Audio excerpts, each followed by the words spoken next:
What's going on, everybody? Hope you all are having a fantastic day today. Now, tomorrow, as a lot of you probably already know, is the big day for the Call of Duty Black Ops Cold War beta, for basically everybody who pre-ordered the game on the PlayStation 4. For those who didn't pre-order it, you can always play it on Saturday and Sunday, and for those who are on Xbox and PC, yes, sadly, you gotta wait a full week until we can finally play it for those systems. But Treyarch actually released some very helpful information, and some amazing information to be exact, for all the upgrades that they changed from the alpha to the beta. Now, they did make a statement, well, not they, but one of the developers from Treyarch made a statement saying that it's going to be some massive changes from the alpha to the beta. And I know a lot of people from the community didn't want to believe that. A massive portion of the people thought that the alpha was going to be the official video game, but little did they know, it's basically just an alpha. There's tons of things that are going to be changed, besides things like the graphics and, the map designs and stuff like that. I'm just talking about core elements of the gameplay. A lot of things can be tweaked from the alpha to the beta, and definitely to the final form of Call of Duty Black Ops Cold War. And they did a lot of stuff. Treyarch actually released a ton of information talking about multiple things that we're going to be discussing in this video.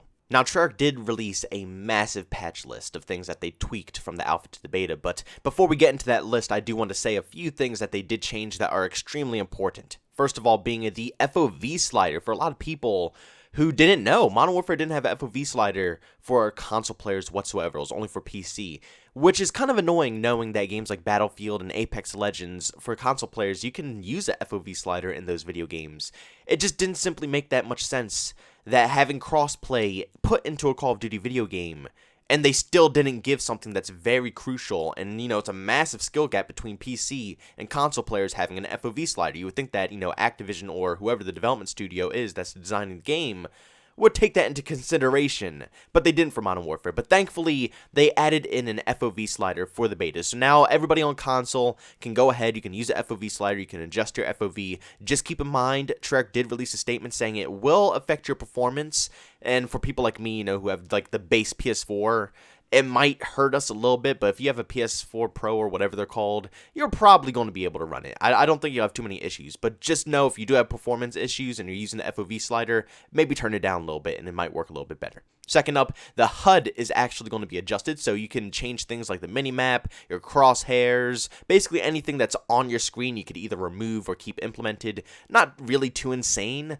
but it's good for content creators like myself. If I'm in the moment, if I'm in a gameplay or something like that, I could just quickly turn off everything on the HUD, take a screenshot, and then turn everything back on and continue with the match. It's very helpful for certain things inside the game. And also, a lot of people do not like the health bar that's on top of your head when it comes to Black Ops Cold War, and you're now able to tweak that however you might like it. I still think that, you should probably have the health bar. It's a massive advantage in a gunfight, but if you want to take it off, by all means, you can. And also, last but not least, there's going to be a ping system, just like in Modern Warfare Warzone, which is absolutely amazing, something that's extremely important, especially in game modes like Search and Destroy or any objective game mode. It's just really helpful to be able to ping where an enemy is, where you want to move, if anything's on the ground. It's very nice to have a ping system, especially when you have players who aren't going to hop on the mic or you're playing solo or something like that.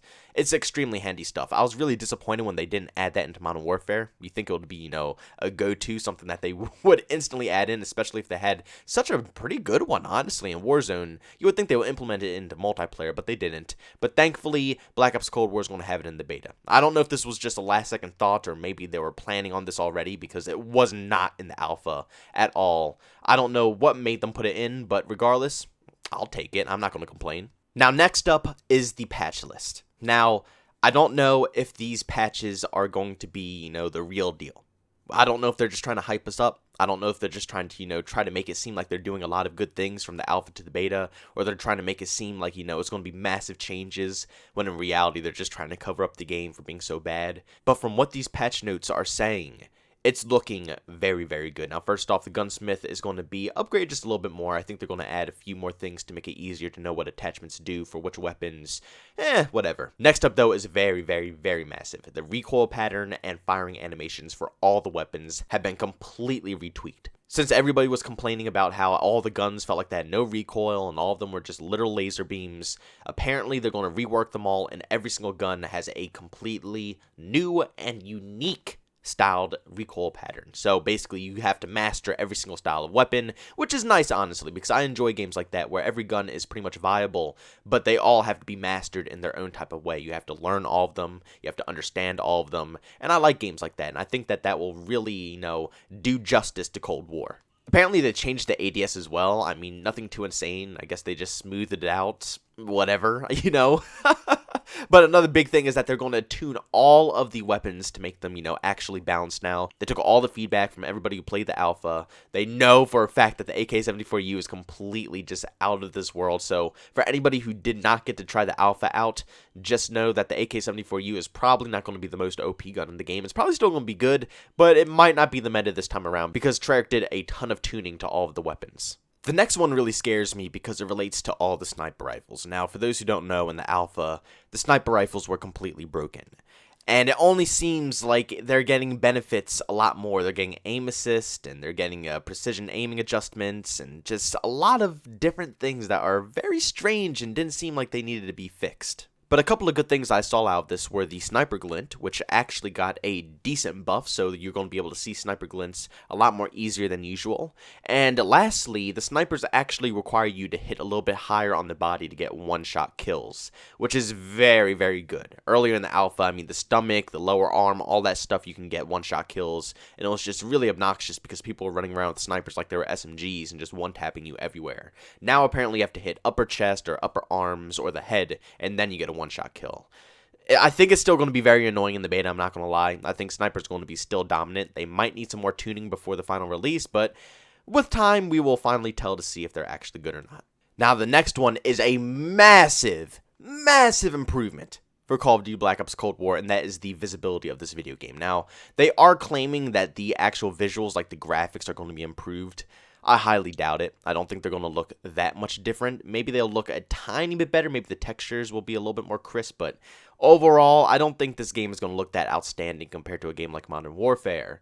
But they did state that they're going to make the visibility of this game a lot better, especially for dark corners and, places where it's hard to see. And they also stated that definitely in the Miami map, they heard all of our feedback, and they said they're going to definitely improve the lighting on that map, and apparently we're going to be able to see enemies a lot better. So that's amazing. That's just absolutely fantastic news, because in Modern Warfare, we've been struggling with bad visibility since the game came out. It's just outstanding to see that this development team has actually made a statement about the visibility of this video game, and they're actually trying to improve it as well. Next thing that I'm about to say, though, is probably the biggest thing out of this whole list that has just made me the happiest man alive, and that is the footstep audio. Now, apparently, there's going to be a lot of crouch walking. This might get annoying from time to time. Apparently, the crouching is going to make you basically completely silent, almost like you have Ninja on. So, crouching might be pretty viable. But if you're using the Ninja perk, they claim that the core movement, such as sprinting, jogging, and walking, are now greatly reduced in volume and distance by roughly 50% compared to the alpha. Now, I don't know if this number is good because honestly, Ninja was still extremely loud in the actual gameplay of the alpha. So we're going to have to see how it plays out, but honestly, that sounds amazing. It sounds like it's probably going to be very silent, and it's going to make for flanking, being aggressive, and just my overall playstyle very enjoyable. I think that just this alone right here might make the beta 10 times better for me, even though I have to play on the stickies, and I'm going to be suffering from, having to play on a controller and not my mouse and keyboard. Just this perk alone might make my experience just a tad bit better. Other than that, it's just audio changes, I would say. I mean, the biggest audio change would be the weapon audio. They have claimed to really, added some more bass and oomph to the weapons because, as a lot of people know, the guns did not sound that great compared to the Modern Warfare weapons. The overall realistic feel of Black Ops Cold War wasn't amazing, but that's not really what pulled me into the game. It was mostly just the gameplay. Graphics and realism in this game, I can pass on. I got enough of that in Modern Warfare. I just want a game that I could play for the full year and enjoy it. But still, regardless, they're claiming that they, put some more oomph into the weapons. So we'll see how those turn out. But other than that, yeah, I mean, they fixed a bunch of bugs, issues. Overall, I'm extremely excited. It sounds like a lot of the problems that the whole community had with this game, visibility, Ninja not working, weapons being too OP like the AK-74U, a lot of these issues have been resolved, and we're going to see how they play out, if they play any better. And overall, I'm extremely excited to try out this beta. But guys, thanks so much for tuning in. If you enjoyed the video, make sure you leave a like, and by all means, if you hated it, leave a dislike. Also, if you're brand new and enjoy the content, don't forget to subscribe and hit that bell notification button. Also, if you want to chat with me, you can follow me over on Twitter or Discord. Both those links are down in the description. And if you want to catch me live stream some video games, I do that over on Twitch. Link to that is in the description as well. But guys, thanks so much for tuning in. See you on the next one. Peace out.